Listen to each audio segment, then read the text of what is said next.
म तपाईहरुकै लागि आइदिएको हजुर हजुर हजुर सर अन्य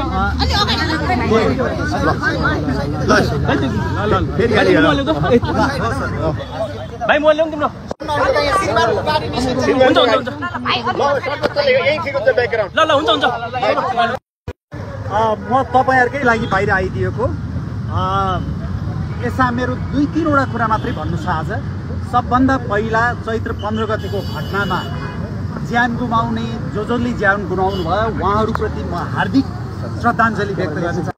किनभने त्यो सोचेको कुरा पनि होइन र आरोप लगाए जस्तो त्यो कसैले म जस्तो मान्छेले त्यो योजना गरेको कुरा पनि होइन। ती घटनाहरू हुन गए र मैले त सधैँ भन्ने गरेको थिएँ आन्दोलन ठुलो आन्दोलन भएपछि त्यो कहिले पनि आयोजकको सरकारको नियन्त्रणमा हुँदैन। त्यो 46 साल होस्, त्यो 62-63 होस्, त्यो मधेस आन्दोलन होस्, त्यो थारू आन्दोलन होस्, हरेक आन्दोलनमा जनधनको क्षति हुन्छ। त्यसै हुनाले मैले बारम्बार मेरा टिप्पणीहरूमा सामाजिक सञ्जालका टिप्पणीहरूमा शान्तिपूर्ण सङ्क्रमण मार्फत नवीन समझदारीमा जाउँ, शान्तिपूर्ण सङ्क्रमण भन्ने मैले जहिले पनि मेन्सन गर्थेँ। यस्तो दुःखदायी घटना हुन गयो।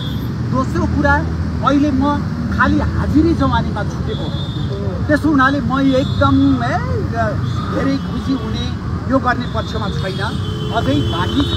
किनभने राज्य विरुद्ध लागेको छ भनेर यहाँ सम्मानित अधिवक्ताहरूले पनि भन्नुभयो। यो राजनीतिक तपाईको यो हुकुम प्रमाङ्गी प्रयोग गरिएको हो भनेर भन्नुभयो। त्यसो हुनाले अझै त्यो मुद्दा बाँकी नै छ र त्यसमा म लागि नै रहन्छु। अहिलेसम्म मलाई नजिकबाट पार्टीभन्दा बाहिर रहेका मिडियाका, देशभरि चिनेका नचिनेका विदेशमा रहेका जति शुभेच्छुकहरूले साथीहरूले ममाथि विश्वास गरेर रविन्द्र विश्वबाट यस्तो भएको हुन सक्दैन भनेर विश्वास गर्नुभयो। उहाँहरू सबैप्रति पनि म आभार प्रकट गर्न चाहन्छु। म राजनीतिक मान्छे हुँ, मैले राजनीतिक रूपमा राज संस्था पुनर्स्थापनाको लागि काम गरेकै हो, तर राज्य विरुद्धको कसुर, सङ्गठित अपराध र आपराधिक उपद्रव मबाट केही पनि भएको छैन। मैले आज त्यति मात्रै टिप्पणी दिएँ। धन्यवाद। र भन्नै पर्ने एउटा कुरा सम्झाइदिनु भयो। मैले बन्दी प्रत्यक्षकरणलाई सहज रूपमा लिएको भए म हिरासतमा आउने बित्तिकै म बन्दी प्रत्यक्षकरणको लागि आउन सक्थेँ। मैले त सघाउँछु भनेर निरन्तर उहाँहरूलाई सघाएको, तर जब मैले बुझेँ कि राज्यले चाहिँ अधिकार लिइरहेछ, म नागरिकको अधिकार खोजिरहेको छ भन्ने मलाई महसुस भयो, त्यसपछि मैले अनि सर्वोच्च 47औं बन्दी प्रत्यक्षकरणको निवेदन दर्ता गरेको हो।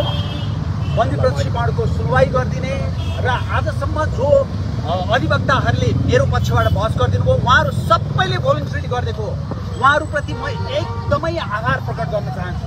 र जो सम्मानित न्यायाधीशहरू हुनुहुन्छ जसको इजलासबाट आज मैले छुटकारा पाएँ, उहाँहरूप्रति म असाध्यै श्रद्धा व्यक्त गर्न चाहन्छु। धन्यवाद। Thank you.